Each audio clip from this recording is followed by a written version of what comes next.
Ya, kita memberikan jawaban dari pelapor. Totalnya 52 pertanyaan ya. Kurang lebih 1 harian untuk menjawab itu. Nah, kira-kira itulah inti masalahnya. Seputar apa aja Bang mungkin pertanyaannya sendiri? Pertanyaannya tentang Siti Lestiani, kedua tentang dulu bertaksi ya. Kemudian bagaimana proses pemilikannya sebelumnya, kemudian bagaimana perpindahannya, ada namanya pemilik sero ya, kemudian pengurus, kemudian ada pesero gitu loh. Apakah dengan mundurnya pengurus otomatis menjadi pesero gitu? Kurang lebih begitulah pertanyaannya. Ada yang membantah mungkin atau pertanyaan? Ya, untuk penegasan dari Ibu Mintarsi bahwa dengan dia mundur sebagai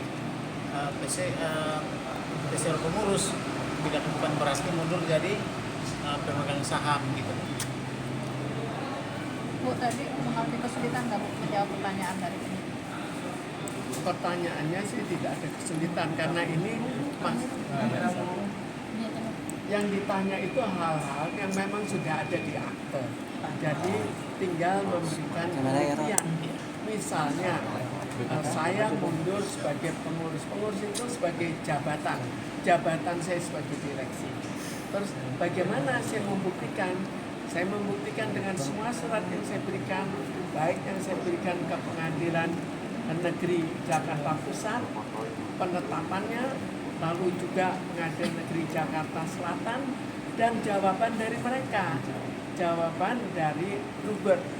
Jadi itu sudah bukti bahwa semuanya bahkan sudah lewat prosedur pengadilan. Lalu selanjutnya masalah akte-akte. Jadi ini dibuat dalam bentuk akte. Saya keluar sebagai pengurus dalam hal jabatan saya sebagai direksi, tapi kenapa saham saya dihilangkan secara diam-diam? Jadi saya tidak pernah diundang. Kok bisa harta saya hilang, harta saya diambil, tapi saya tidak diundang? Lalu kita lihat dalam peraturan, kalau bisa kita membuat suatu akte, kita disahkan. Dalam hal CV, disahkan ke Pengadilan Negeri Jakarta Pusat. Tapi ini tidak disahkan. Artinya apa? Kan sudah tidak sah. Tapi yang tidak sah itu dilanjutkan lagi. Dilanjutkan menjadi rubah. Supaya menghilangkan jejak, namanya tadinya Siti Lestiani, diganti menjadi PT CV Lestiani. Tapi kita lihat kembali, PT itu bagaimana? Dia mengatakan peningkatan status dari CV menjadi PT. Maka ada dua segi yang harus dibuktikan. CV harus dibuktikan dan didaftarkan di Pengadilan Negeri Jakarta Pusat. Ini tidak didaftarkan, jadi tidak terdaftar, tidak dilegalisasi. Jadi artinya apa? Pengadilan Negeri Jakarta Pusat tidak mengakui. Kemudian dia menjadi PT. PT itu harus disahkan lagi, harus didaftarkan di Kemkumham. Ternyata kembali lagi tidak disahkan. Kok sudah mulai dari awal sampai akhir, dari CV sampai PT, kenapa kok semuanya tidak disahkan? Bahkan dia bikin 2002, tapi dari Kemkumham tetap tidak mau mengesahkan pada tahun 2002. Ternyata tiba-tiba bikin manuver lagi. 2013 tiba-tiba munculnya apa? Semua hilang, itu secara sah disahkan. Kalau sebelumnya tidak sah, tapi setelah itu betul-betul disahkan. Sekarang kita lihat bagaimana cara pengesahannya. Pertama, lewat PT CV itu sebetulnya sudah jelas tidak sah karena Kemkumham juga mengakui itu tidak sah. Karena itu makan waktu 11 tahun untuk akhirnya disahkan. Disahkan pakai cara apa? Itu pun caranya tidak melalui jalur hukum. Jadi kita bayangkan kalau suatu perusahaan ada namanya pemegang saham. Kemudian pemegang saham itu kan bersambung. Kalau misalnya pemegang sahamnya A akte berikutnya A, kecuali kalau ada jual beli. Kalau tidak ada jual beli, maka ini tetap A. Tapi ini enggak. Mereka bikin daftar sendiri. Daftar sendiri kan tidak sah. Setiap orang bisa membuat daftar sendiri. Tapi kenapa disahkan? Ini yang saya persoalkan juga. Oke, Bu Mitasi, tadi pertanyaan, adakah yang menyinggung para pemilik pemegang saham? Salah satunya mungkin nama Indra Triawan sendiri. Sebetulnya ini tidak menyinggung nama perorangan. Menyinggung semua yang berkepentingan dengan Bluebird. Jadi sebetulnya termasuk saja, tapi tidak disinggung secara khusus. Kalau boleh tahu ini perusahaan keluarga atau seperti apa? Sebetulnya ini dulu waktu awalnya dibuat oleh 4 keluarga. Itu awalnya ya. Kemudian entah bagaimana 2 keluarga minggir. Akhirnya tinggal 2 keluarga. Dari 2 keluarga itu ini yang satu mengalami pemukulan, yang saya mengalami upaya penculikan. Jadi akhirnya dari 2 keluarga itu sekarang yang berkuasa setengah keluarga. Ya, tinggal satu persatu diusut. Kalau sudah diusut, bagaimana dengan Bluebird? Itu go public. Bagaimana dengan orang-orang yang punya saham? Jika kalaupun damai, apa yang diinginkan Ibu sendiri? Sebetulnya ini kan belum tahap akhir. Jadi yang saya inginkan, saham saya diambil, kembalikan saham saya dulu. Itu yang nomor 1. Setelah dikembalikan, baru kita hitung-hitungan berapa sih hartanya. Masa saya nggak punya data apa-apa sudah bisa menghitung, kan juga susah. Lebih baik kembalikan dulu saham ke saya, kemudian kita ambil auditor dari luar, baru kita hitung berapa yang seharusnya dikembalikan ke saya dan apa hubungannya dengan saham-saham yang dijual ke masyarakat. Bang, beberapa saksi maksudnya yang terlapor kan ada berada di luar negeri saat ini. Ini gimana Bang nanti selanjutnya? Saksi bagaimana? Udah tinggal. Yang terlapor maksudnya nanti berada di luar negeri sekarang. Oh, jadi begini, dimanapun mereka, termasuk di luar negeri, tentu ada upaya hukum untuk itu.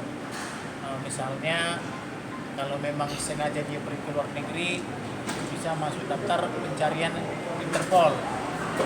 Nah, tapi saya rasa tidak mungkinlah dia ke luar negeri dalam keadaan perusahaan begini, karena perusahaan itu bisa saja kita ambil kalau dia pergi ke luar negeri. Tapi saya rasa Bluebird seharusnya tidak begitu. Ini adalah kakak beradik dengan yang pemilik Bluebird, ibu ini juga pemilik Bluebird. Nah, seharusnya dibicarakanlah baik-baik, dibicarakan kekeluargaan. Toh selama ini keluarga ini tidak harmonis. Nah, barangkali di akhir hidupnya ini di akhir hidupnya para masing-masing yang boleh dikatakan sudah jam 5 sore, semuanya bisa dibicarakan baik-baik, karena bicara baik-baik itu tentu sangat sulit, tapi apabila ada keinginan, ada ibu juga mau, itu akan ada penyesuaian gitu. Akankah ada agenda pemanggilan Bang nanti? Ada, kalau memang dia tidak datang, ada di luar negeri, bisa red notice gitu. Kalau modus penghilangan sahamnya sebenarnya Modus penghilangan sahamnya pertama Bluebird ya, CP Lestiania. Jadi ibu ini punya saham sepertiga bagian. Kemudian tingkatkan statusnya. Jadi PT Bluebird, PT CP Lestiania. Nah, setelah PT hilanglah hak ibu ini. Nah, dari CP menjadi PT hilang haknya. Kemudian ada juga PT Bluebird Taxia, hak ibu ini juga ada. Nah, tetapi kemudian lama-lama menjadi tidak ada, tidak nampak gitu loh. Jadi kira-kira seperti itulah gambaran penghilangan sahamnya gitu. Tadi ada barang bukti yang Kita berikan contohnya dia mengundurkan diri dari pemegang saham, ditulis tadi mengundurkan diri dari pemegang saham, tapi langsung diadakan rapat dan musyawarah ada notaris, dan notarisnya sudah mengaku bersalah, dikira ibu ini telah dibayar. Nah, kemudian notarisnya suruh baca ulang. Oh iya, mengundurkan diri pemegang saham. Berarti kalau bukan pemegang saham, apa dia? Kalau pemegang saham pengurus mundur, apa pemegang saham juga masih ibu ini? Kalau mengundurkan diri dari jabatannya sebagai pesero pengurus gitu, ya ibu ini tetap pemegang saham. Jadi ibu ini tetap pemegang saham sampai hari ini. Mungkin Pak, saya tambahkan ya. Jadi cara yang dilakukan itu sangat sederhana. Saya mundur dalam jabatan saya, semua harta dihilangkan. Bisa dibayangkan kalau itu semudah itu terjadi, apa jadinya dengan investor-investor? Apakah investor berani invest di Indonesia? Dan apa akibatnya nanti bagi ekonomi negara? Ya, karena itu juga dipertanyakan oleh investor kalau masuk ke Indonesia, bagaimana keselamatan dana mereka. Nah, kalau pengusaha lokal saja tidak jelas, apalagi pengusaha asing kan gitu. Tentu kan mereka kan menghitung sampai sedemikian rupa gitu. Bu, mungkin terakhir, berarti sampai saat ini tidak ada komunikasi dengan para pemegang saham dan terutama keponakan. Ya, sampai saat ini tidak pernah ada komunikasi dan mereka juga tidak mau berkomunikasi. Tidak tahu kenapa, apakah karena mereka sudah anggap di atas angin, semua harta sudah di tangan mereka kan. Kalau saya sih tetap menginginkan bagaimana supaya ibu ini dia berkomunikasi supaya ada solusinya. Tetapi terserah mereka, kalau mereka misalnya keras kepala, ya mereka menempuh atau menggantung lehernya ke jeruji besi.